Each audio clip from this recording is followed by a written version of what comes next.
Hi. I wanted to post a short video. Basically, I wanted to read something that a friend of mine posted on Facebook. Uh, this is a friend who goes by the name Battle Maiden. I know her real name, or part of it anyway, but that's her current profile name. Anyway, over the years, she's provided a lot of insight to me, mainly about political matters and psychological matters.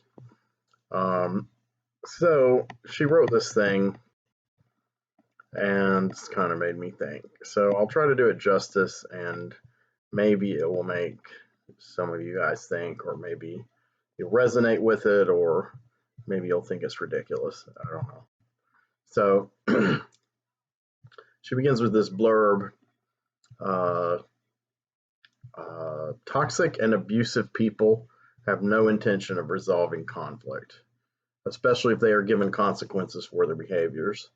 They instead blame their victims while continuing the abuse by using the quote unquote silent treatment, dismissing you, ignoring you, and pretending you are non existent. It is imperative to go no contact because this type of emotional abuse is never ending. So that's kind of the gist of it. But then she's got a more lengthy, uh, in depth, uh, you know, take on it here. The silent treatment. Dismissal of your worth, emotional unavailability, ignoring your existence, especially after they were once having a significant relationship with you. Now they are acting out, pretending you don't exist or have any human worth within the family dynamic or the friendship or the world. This is extreme psychological and emotional narcissistic violence. Silent treatment is abuse unleashed by relationship predators in order to punish, in order to prevent any kind of resolution, in order to stop any kind of accountability or confrontation on their abusive behavior, in order to control, in order to isolate their target. A smear campaign against the target is almost always going on at the same time. Many victims are driven to suicide, especially if this ostracization is coming from a pack of disordered individuals. The silent treatment should never be confused with going no contact. That's capital N, capital C, no contact. You will begin to heal when you begin to see that this type of covert abuse is within your relationship is pathological violence. Accept the person who is inflicting this violent behavior as being a toxic, narcissistic, antisocial personality, disordered individual. It doesn't matter how they are genetically connected. They are narcissistic relationship predators. They are the problem. They are dangerous people to be in a relationship with. They will not change ever. They are neurologically wired with a deficit and inability to feel empathy for others. And she goes on to say, again, they are neurologically wired with a deficit and an inability to feel empathy for others. You are not some kind of god that can fix prefrontal cortex damage with your love. You are not some type of god that can fix prefrontal cortex damage with your quote unquote love. It would be like teaching your dog math every night for an hour for a month and being upset he hasn't learned. Your dog doesn't have the capacity to learn math. Understand these relationship predators do not have the capacity to give a fuck about the harm they inflict upon others. Not only that, they feel it is their right. Look after yourselves as a priority. Heal yourselves by accepting the toxic behaviors of a narcissist or abusive, antisocial behaviors that you never deserve to be on the receiving end of. You are being pathologically abused. You have been intentionally set up for your human destruction. These surreal behaviors toward an empathic, emotionally feeling target can be terminal. Stop beating yourself up for your reaction. Your abnormal, seemingly crazy behavior is a reaction to heinous abuse, and it is normal. Abuse will continue from the relationship predator unless you choose to go no contact with them. Choose you. Choose going no contact with any individual who is showing narcissistic, antisocial behavior towards you. They will end up destroying your life psychologically, emotionally, physically, spiritually, and undoubtedly financially. So that was interesting to me because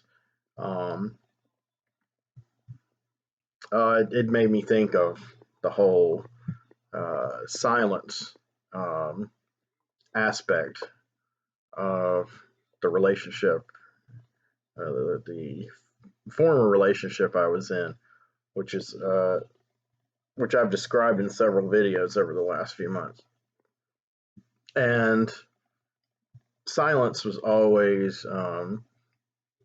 what I ended up with from that person. And it did evoke these kind of feelings in me, blaming myself, feeling like I was crazy, like my reaction was out of line.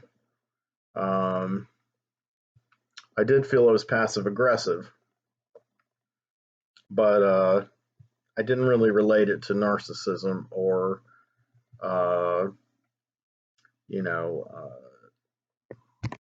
someone being a toxic and abusive individual. But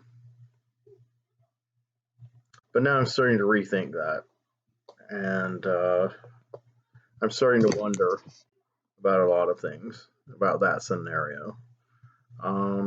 Anyway, hopefully this is helpful to you if you've been going through this or are going through it now or have gone through it.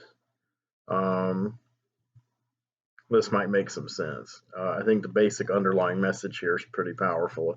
I mean, not everybody's going to be driven to suicide over this, and not everyone's relationship is going to be different. To some people, it's a toxic family member, but it could be your wife, your girlfriend, boyfriend, your best friend, or a parent, child, etc. In my case, I guess it would be an ex-fiance, a near wife. Did I say husband or wife? I guess that could be. Yeah, I said girlfriend, boyfriend, husband or wife, almost wife in this case. So someone I thought of as a best friend, as family. So whether that person did this with the malevolence intended that seems to come through in this writing here, I will never know, but I am beginning to see the behavior as abusive, yes. And some of these things very much resonated with me briefly. Dismissal of your worth, emotional unavailability, ignoring your existence, especially after they once were having a significant relationship with you. Now they're pretending you don't exist or you have any worth. Yeah, it says it is to punish, to prevent any kind of resolution, and stop any accountability or confrontation on their behavior. So I think all that is befallen me. So just wanted to share that. Maybe it'll be helpful to you. Maybe it'll be helpful to understand some of the things I've been talking about on these videos, the personal videos, especially the crash I had. So anyway, I will be back with another, perhaps more upbeat video soon. Perhaps not. Take care. All right.